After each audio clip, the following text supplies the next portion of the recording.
welcome to the vlog.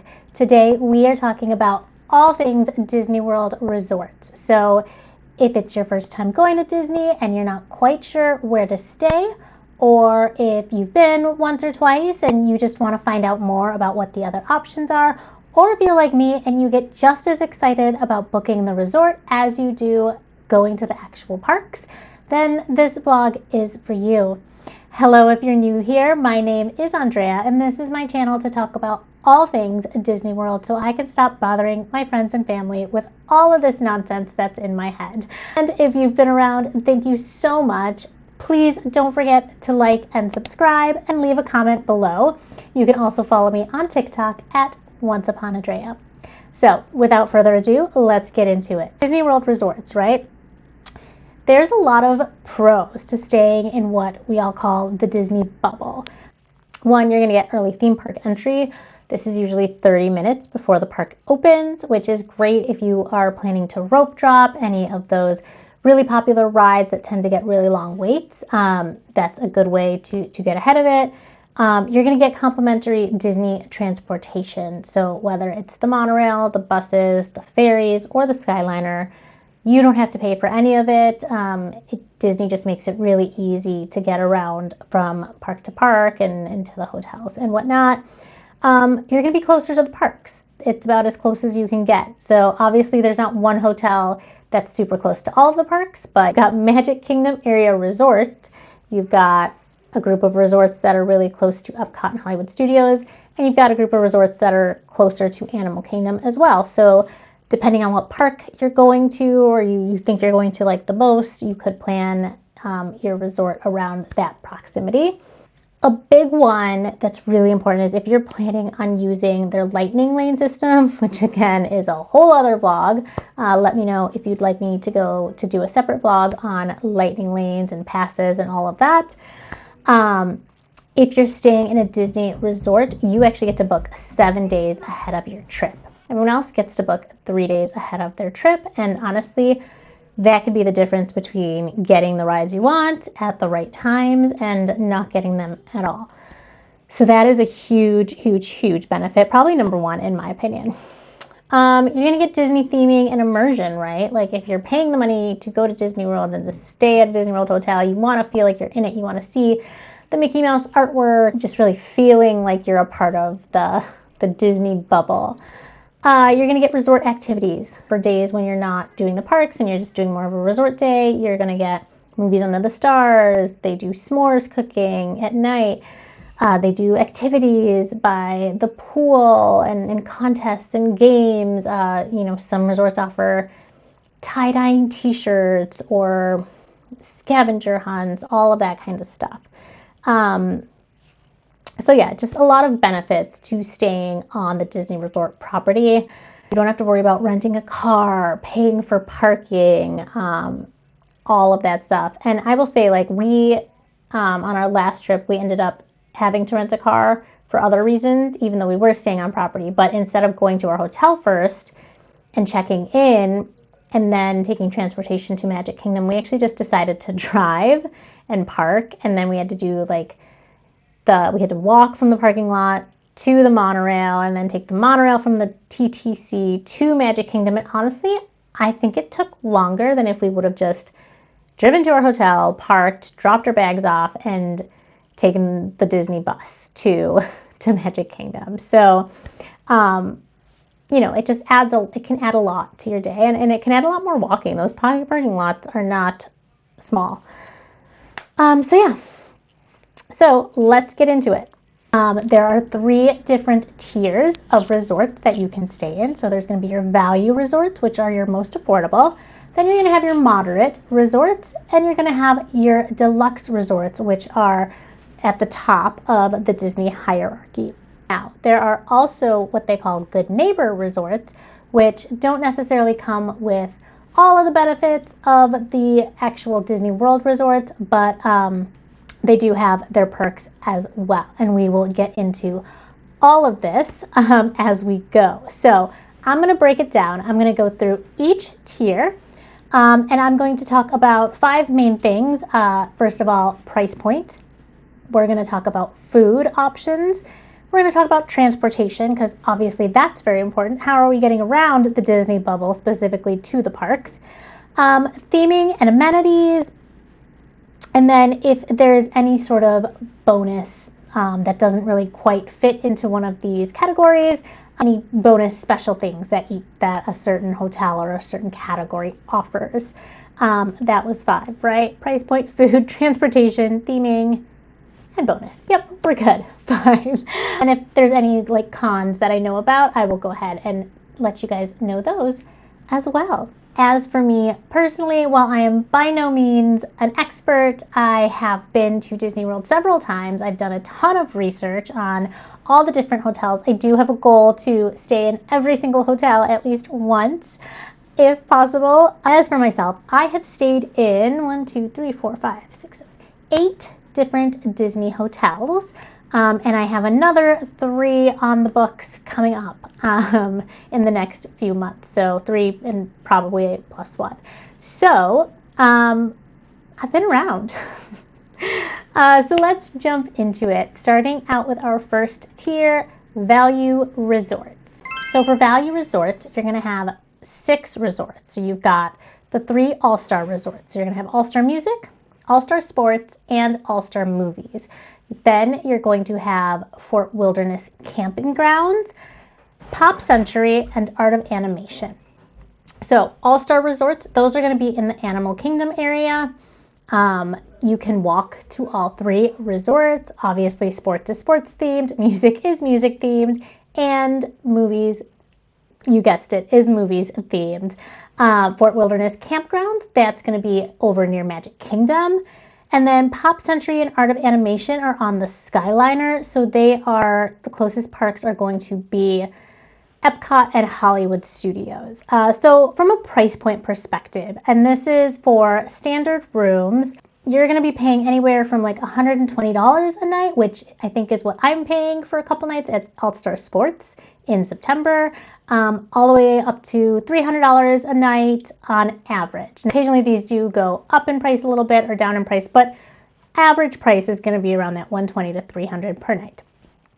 As far as food goes, you're going to get really more of a cafeteria style quick service option. These resorts do not have table service options.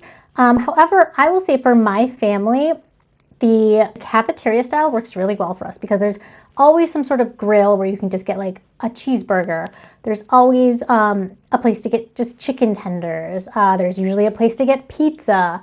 So, you know, when you have picky children and a picky husband in my case, that actually works out well. And then there's usually something where you can get something a little bit more exciting for yourself, whether it's a rice bowl or some sort of Mexican food, something like that. So we actually do okay. Yes, if you're staying at one of these resorts for the full week and you are eating there every day for 3 meals, you could get a little tired of it because there aren't generally a lot of other options to go to, right? You're kind of stuck in that cafeteria style space. But I often find that, you know, we're eating in the parks or we're making dinner reservations and going to other hotels to eat. So, you know, that hasn't really bothered my family yet, but your family might be different. As for transportation, so for the 3 all-star resorts, you are going to have bus-only transportation to all of the parks and Disney Springs.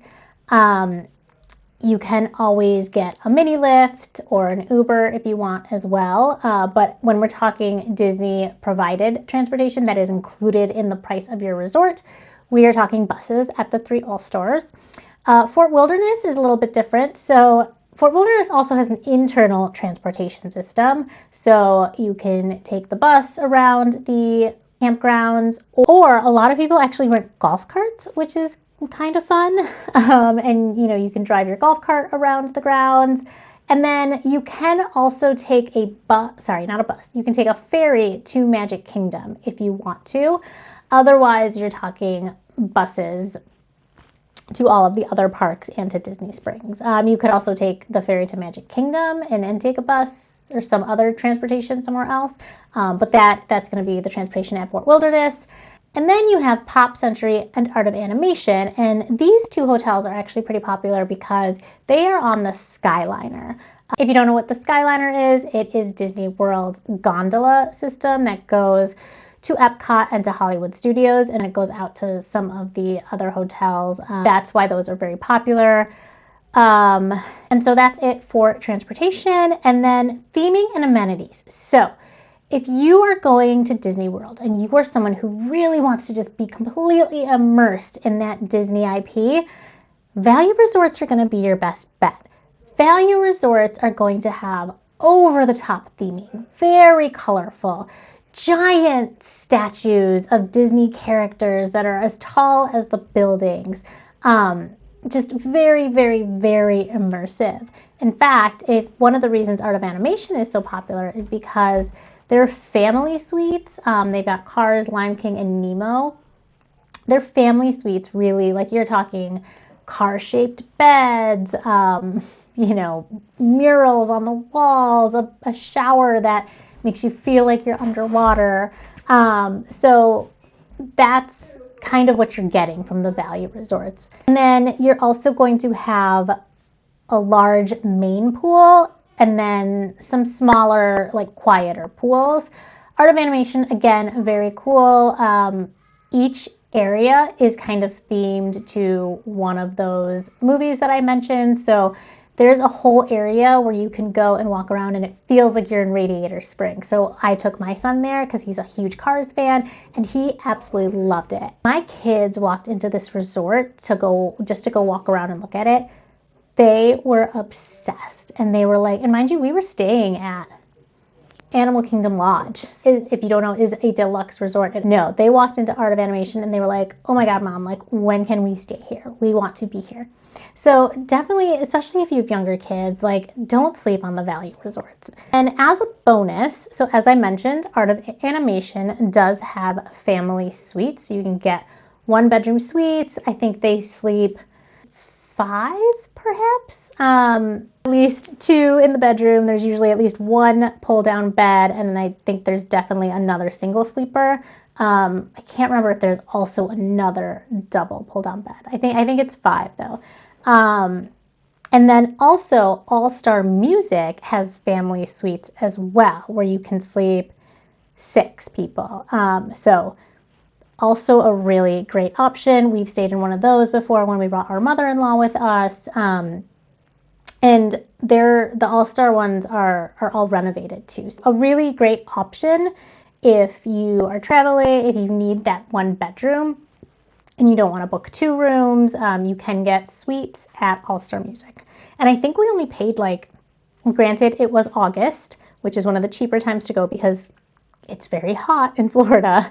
But I think we only paid $330 a night for a 1 bedroom, which is kind of crazy. And then of course, if you're really into camping, Fort Wilderness Campgrounds, and that's super cheap. I feel like I've seen camp spots for $70 a night or something like that. Obviously, you have to bring your own tent and set it all up. I know nothing about camping. That is not my jam. So I'm not going to be the one to tell you what you need. But if you are, Fort Wilderness Campgrounds could be lovely for you. All right. Now, I will tell you some of the cons about the value resorts. Number 1, these are going to be your smallest rooms. You're talking 200 and some and change square feet. They might feel a little bit cramped.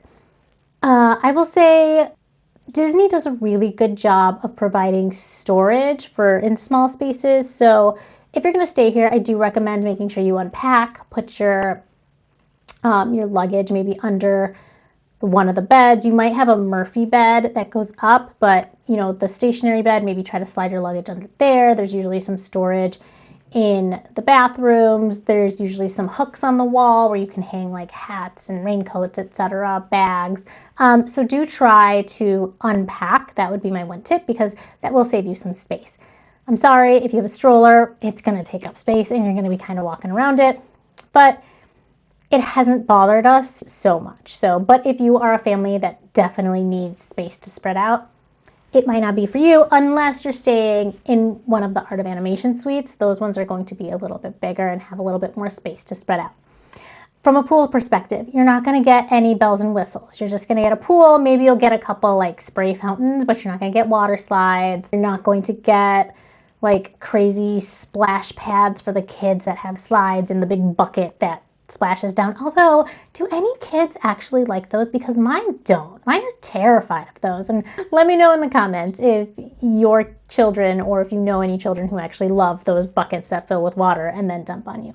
And then, of course, as I mentioned, you're not going to get any restaurants, no table service. And now I will say that a lot of people say that the beds at the value resorts are not as comfortable. Personally, I've never felt that. I've slept great the couple times I've gone. And I will say I would much rather sleep on one of the Murphy beds that pulls down in the value resorts than a lot of the deluxe resorts. Not a lot of them anymore. A lot of them have been renovated, but some of them have pull-out couches instead of the Murphy beds. No, I would much rather sleep on a Murphy bed at a value resort than a pull-out couch at a deluxe resort. So that's just my 2 cents.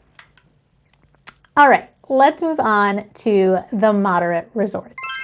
So for moderate, you're going to have 4. You have 4 moderates. It's almost like 4.5 though, and I'll tell you why in a minute. So number 1, you've got Caribbean Beach Resort. This is a very, very, very large resort. Number 2, you've got Port Orleans Riverside, and number 3, Port Orleans French Quarter. And then number 4, you've got Coronado Springs. Now at Coronado Springs, you have the Village, which is the original resort. And then you also have the newer Grand Destino Tower. So since I'm on Coronado Springs, I'll go into it. So staying at the Grand Destino Tower, a lot of people say, and I would agree, it does feel like you're staying in a deluxe resort. It's new, it's beautiful. It just has that more upscale feel to it. However, it also can feel like you are staying at, like you're at a work conference. So I stayed there one night. Actually, I don't think I didn't have that on my list. So I've actually stayed at 9. I've stayed at 9 Disney hotels. So I stayed there one night when my flight got canceled and I went back to the parks. And there were like people waiting in the lobby and waiting for Ubers, and they're dressed in like business conference attire. And here I am in my park clothes and my Mickey ears. And I was kind of like, this feels weird. But if you can get past that, it's still a beautiful hotel. And the grounds, the Coronado Springs grounds are beautiful. Then Port Orleans, so you've got Riverside and you've got French Quarter. French Quarter is very much more New Orleans themed after Tiana's and Princess and the Frog. Now, Riverside theming is going to be more southern Louisiana countryside vibes. So you've got New Orleans lively streets or more quiet, serene countryside, southern Louisiana charm. Okay, and then Caribbean Beach is our last one. It is a very large resort. It's themed after the Caribbean, obviously. There, I think, are 7 different areas themed after different Caribbean islands. So you've got the Aruba section, Jamaica section, Trinidad section. Can't remember what the other ones are. It's a really popular resort. It's beautiful. It's got some good amenities. I will say the rooms are a little bit... if you're not staying, so in the Trinidad section, they have the Little Mermaid themed rooms, and those are newly renovated, relatively newly renovated, and they're white and they're clean and they're bright. Whereas the rest of the resort, I will say, could use a good refurbishment. You can see that they've been well loved. Obviously, it's Disney. My experience is that housekeeping is always top notch. It's always very clean, but you can see some of the wear and tear on it. A price point for moderate resorts, you're looking anywhere from about $250 a night to $500 a night, depending on time of year. And then as for food, you really do have a lot of options here. So you're going to have your quick service option. It's not necessarily cafeteria style like at the value resort. It's a smaller menu. There still should be something for everyone. And then you're going to have usually at least one table service restaurant. Caribbean Beach has a couple. Coronado Springs has a lot. And then I'm not sure about Port Orleans. I've never stayed there, but between the two, you do have some options. As for transportation, most of these do require the bus, except for Caribbean Beach does have access to the Skyliner, which I think is also what makes it such a popular resort. I will add it is walking distance. It's in the same little circle as the Riviera, which is a deluxe resort. So from a food perspective, you can also utilize a lot of the amenities at the Riviera as well. So Caribbean Beach, you can either take the Skyliner from the Riviera, or you can take the Caribbean Beach Skyliner stop. It all kind of depends on where you're staying at the resort. So I will say, if you are choosing to book Caribbean Beach, before you book it, maybe study the map of the resort. You can find them online very easily, and figure out what's most important to you. Is it important to be near the pool because you're planning on doing a lot of pool days? Is it important to be near the main lobby where the food is? Is it important to be near the Riviera or near the Skyliner? And then use that to request which section you would like to be in. There's never any guarantee that you'll get it, but they will do their best to put you where. And that could also be the difference between, like, their preferred rooms are actually, I believe, the Jamaica section, and it's very close to the main lobby. However, if you are more concerned about being right by the Skyliner, you might not want to stay there. You might want to stay over, I think in Trinidad is right by the CBR Skyliner station. When we stayed there, we wanted to actually be as close as possible to the Riviera because that's where my sister-in-law and her family were staying, and we knew that my oldest son was going to want to sleep with his cousin over there. So we wanted to be as close as possible in case something happened and he wanted us to come get him at night or something. Nothing did. He didn't. It was fine. So that's kind of why we chose the section that we were at. That's just things to think about with Caribbean Beach. As far as Port Orleans, I will say they do have a boat to Disney Springs, and you can walk between French Quarter and the Riverside. French Quarter and Riverside. So, if you want to do a lot of shopping on your trip and you really want to go check out Disney Springs, or if you want to be first in line for Gideon's, which is a whole other vlog, Port Orleans could be a great choice for you as well. Theming and amenities, you're still going to get some of that Disney IP. It's definitely not nearly as in your face as the Value Resort, but you're going to see sprinkles of it throughout. You'll see hidden Mickeys. You'll get pictures in your rooms that, artwork in your rooms that are of the Disney characters. It's just a little bit more elevated, not as immersive as the Value. As far as the pools go, you will get great pools.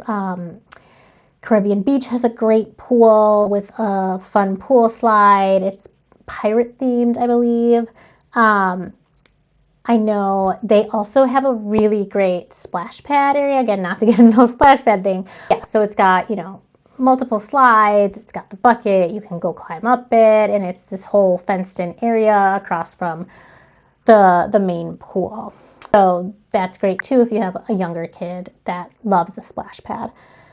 And then French Quarter also has a really good splash pad as well. From a bonus perspective, so I will say Coronado Springs, if you stay at Grand Destino Tower, they are the only non-deluxe resort to have a club level. So if that's something that you're looking to splurge on, that could be a good option. Club level is kind of like, you usually need an access card to get up to the rooms on that floor, and there's a lounge that provides free snacks, light bites, I think wine and beer, espresso, coffee, sodas, all of the things. So if you are someone who's going to spend a lot of time eating at the resort, club level could be great. I know people who absolutely love it and think it's worth the money. If you think it's worth it for your family, then Coronado Springs is a great option. If you don't want to spend, $800 plus on it at a deluxe resort, you could get it at a moderate price, a high moderate price. And and get access to club level. Mickey beignets. So Port Orleans French Quarter has Mickey beignets. Everyone talks about how amazing they are. They are definitely better than the ones you will get in Magic Kingdom. I have not had the opportunity to get over there and try them yet, but that is kind of what French Quarter is known for.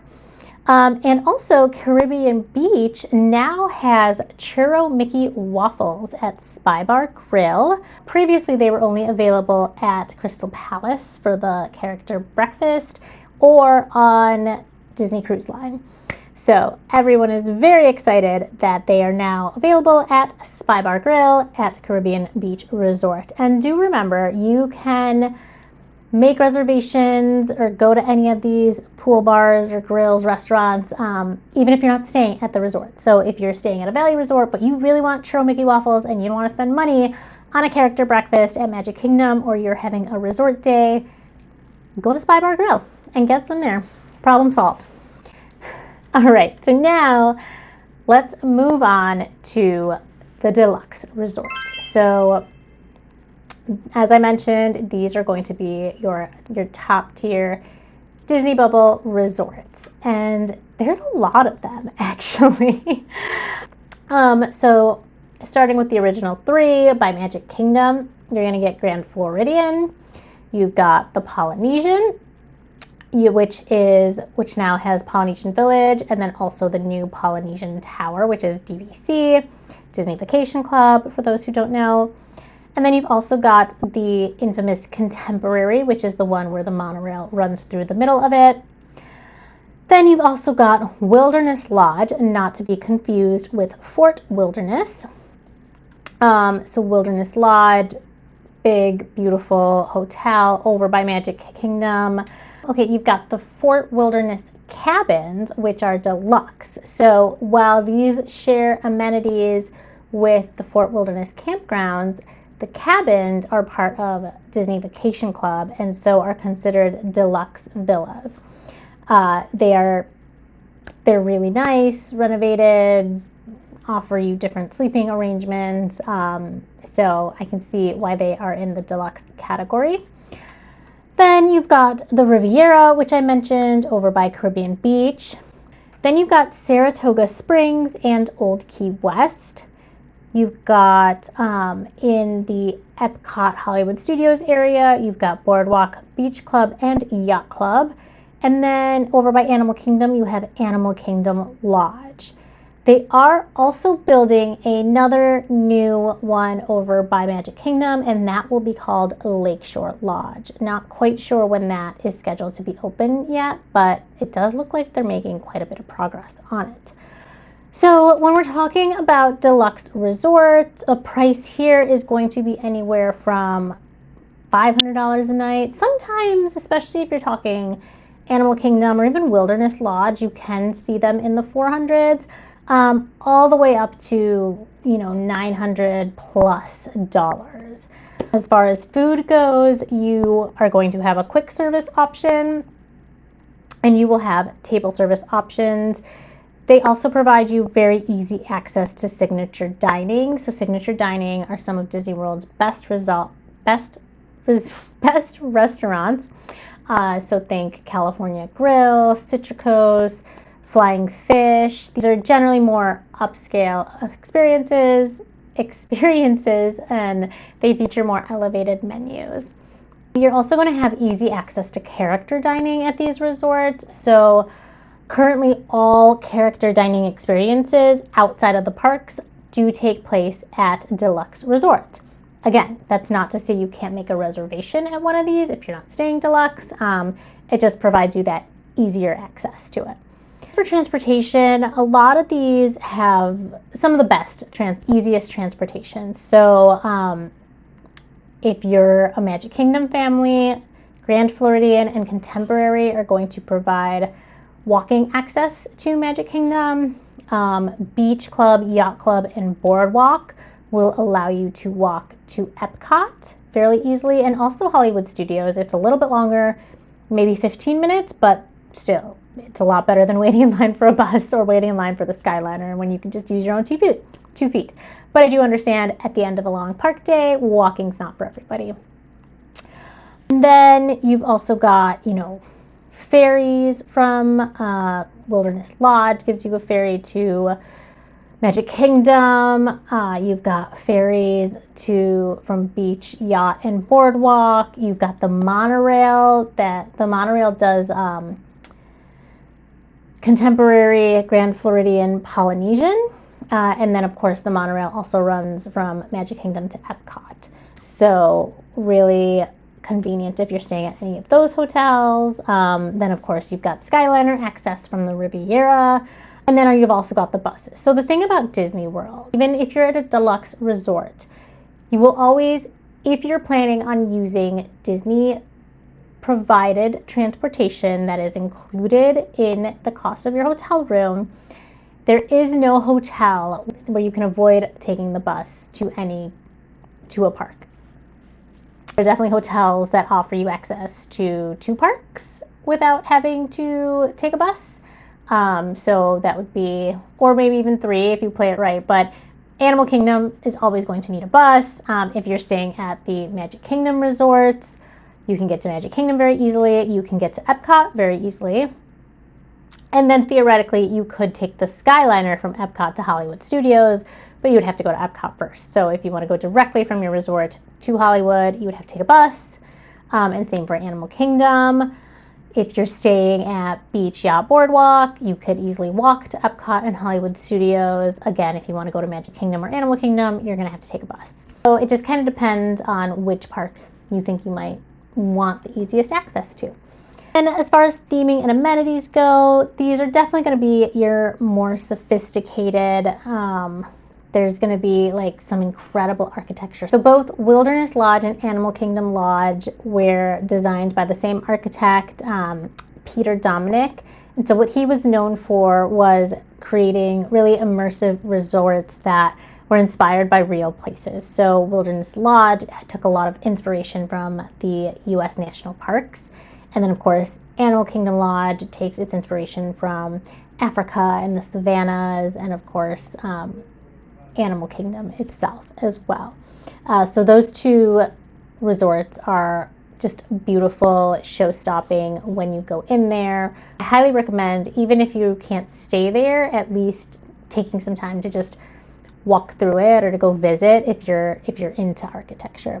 These resorts may not specifically lean into Disney IP as heavily, but each one does have a unique theme. I talked about the 2 lodges, Boardwalk themed after like the Jersey Boardwalk, the Coney Island Boardwalk in New York, and then Beach Club, Yacht Club, self-explanatory. So, very cool theming, not as much Disney IP, although you will find it sprinkled throughout the resort, again, in less in-your-face ways, through artwork, and in little bit more subtle ways as well. You'll also find some like elevated brands in the gift shops. As far as pools go, you're going to have some of the best pools here. You're going to get really great water slides. Not all hotels are going to have splash pads, but some of them do have really great splash pads. You're going to get some fun extra bonuses. At Animal Kingdom Lodge, you can get Savannah View rooms, so you can wake up in the morning and see giraffes right outside your balcony, or zebras. You can watch them feeding the animals as you're sipping on your coffee or as you're getting ready for your park day. If you're staying near one of the like Epcot area or the Magic Kingdom area, you can get theme park view rooms. So you don't even necessarily have to be in the park to view the fireworks. You can just watch them from your balcony, which is really nice and lovely.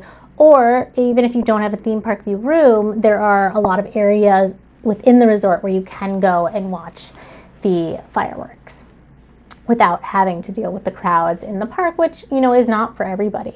You're also going to have larger rooms. You're going to have more suite availability. So this is where you're going to find a lot of your deluxe 1-bedroom and 2-bedroom villas. And then you're also going to have access to all of the Disney Vacation Club rooms here. Anyone can book a DVC room. You can book them right through Disney World website, and honestly, you might not even realize you're booking a DVC room. You can also, and this again could be it's a whole vlog on its own, but I will tell you, there are legitimate third-party services that allow you to rent DVC points from members at DVC rates, and they will book your hotel for you using these points. And so that is a great way to save money on your deluxe stay. It doesn't have as much flexibility, and you really need to plan out in advance, but something to look into. I've used David's Rentals, I believe it is, and then I think there's another one called DVC Rental. So something to know if you're interested. Let's see, what else? Now, as a bonus, if you stay deluxe, you do get access to extra evening hours. So these are usually I think they do Epcot in Magic Kingdom, and it's usually once a week. They do one on like Monday nights and one on Wednesday nights or something like that. Those might not be the exact days of the week, but there's usually a couple nights a week where you can get extended evening hours, which means they allow deluxe resort guests to stay in the park after close. It's usually like 9 to midnight or 9 to 11, something like that. And so that is nice because it's less crowded. So theoretically, you wouldn't have to wait in as long lines, and you could, get through things a little bit quicker if you are a night owl. Currently, at this stage with my children, we are not night owls, but I am when I'm by myself. And lastly, I do want to mention the Good Neighbor hotels. So what these hotels are going to offer, generally they're a little less expensive than staying at the Disney parks. A lot of them do offer their own transportation to the parks. However, there are some nuances with this. It doesn't run as frequently. Sometimes you have to schedule in advance. If you're going to Magic Kingdom, it's not going to drop you at the gates. It's going to drop you at the TTC, which is the Travel Ticket and Transportation Center. Some of them offer you the ability to still book your lightning lane in advance. And they are still pretty convenient location to the parks. So a lot of them are actually in the Disney Springs area. You can actually walk to Disney Springs from a couple of them. And then there are 3 of them are actually on Disney property. They are run by Marriott. They're going to be the Swan, the Dolphin, and the Swan Reserve. Even though it doesn't technically come with Disney transportation, it's actually very easy to just walk over to the boardwalk or beach club, wherever, and take the bus from there to the parks. So that is probably your best bet, honestly, is one of those 3.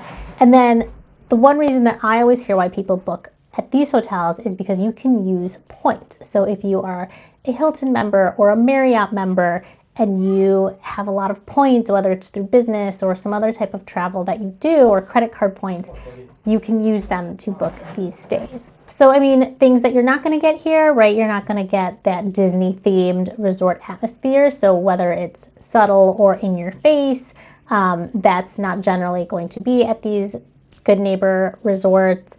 You're not going to get the complimentary Disney transportation. And then the Disney resorts do a lot of fun activities, like you can roast marshmallows, they'll do movies under the stars, they will have programming at the pools where they play games and do different contests and stuff like that. You can charge purchases to your Disney resort room if you want to, all of those kinds of benefits. So you're not going to get those staying at a Good Neighbor hotel. But if that's not stuff you were going to do anyway, then it could be worth saving that extra money or using those points that you have available to you. All right, so that is all I have to cover.